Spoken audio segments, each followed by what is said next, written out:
J'ai commencé sur de la prise en charge de la douleur. Et puis petit à petit, j'ai fait sur de la gestion du stress, des troubles du sommeil, etc. Après des burn-out, après des traumatismes ou en dépression, je travaille avec le corps et avec l'esprit.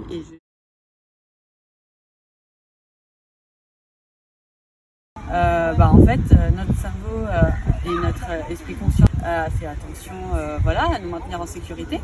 Et en même temps, une part de nous était ailleurs dans ses pensées, etc. Et donc en fait, l'hypnose, c'est ça, c'est être à la fois ici et ailleurs en même temps. Donc on utilise en fait cet état-là, qui est un état donc naturel, pour justement, on permet à la personne d'être ailleurs, d'amener son esprit ailleurs pour que en fait, la personne se sente bien.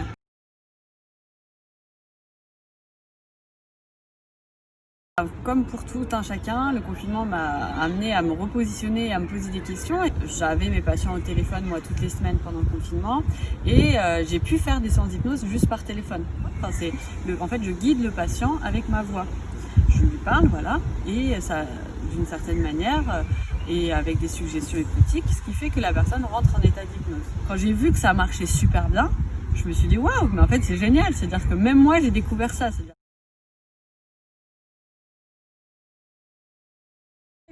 Mon intention première est d'apporter un peu de calme et de bien-être tout en proposant quelque chose autour d'une problématique, par exemple le trouble du sommeil, la gestion du stress. J'ai fait quelque chose d'assez global pour que ça puisse parler à un maximum de monde. Et je m'inspire en fait de plein de séances que j'ai pu faire et je fais un petit peu un make-up.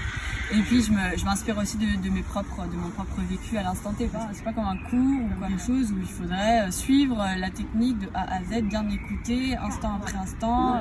Le but c'est de se détendre. Et après on laisse faire et le cerveau va choper les infos qui lui parlent et celles qui ne lui parlent pas, il les laisse de côté. Et puis en fait la première vidéo s'est extrêmement bien passée, j'ai eu de très très bons retours des gens. Et du coup je me suis dit allez banco, on continue.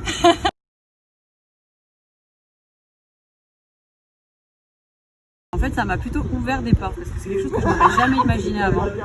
Et du coup, le confinement m'a fait me dire, si, en fait, c'est possible. Ce qui fait que si j'ai quelqu'un qui est à Marseille et qui n'a pas d'hypnothérapeute avec lequel il se sentirait en confiance pour faire des séances. Et de la même manière, j'ai pensé aussi aux gens qui sont à l'étranger, expatriés pour diverses raisons et qui du coup n'ont pas de thérapeute francophone. On pourrait faire des séances de téléconsultation.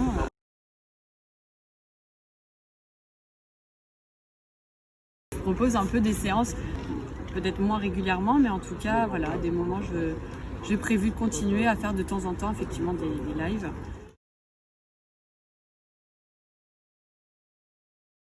Et moi, je le vois vraiment comme un complément aux prises en charge classiques, c'est-à-dire que c'est pas ou l'un ou l'autre, c'est l'un et l'autre. Je trouve ça bien d'être en collaboration parce que chaque personne est unique et vit différemment les choses.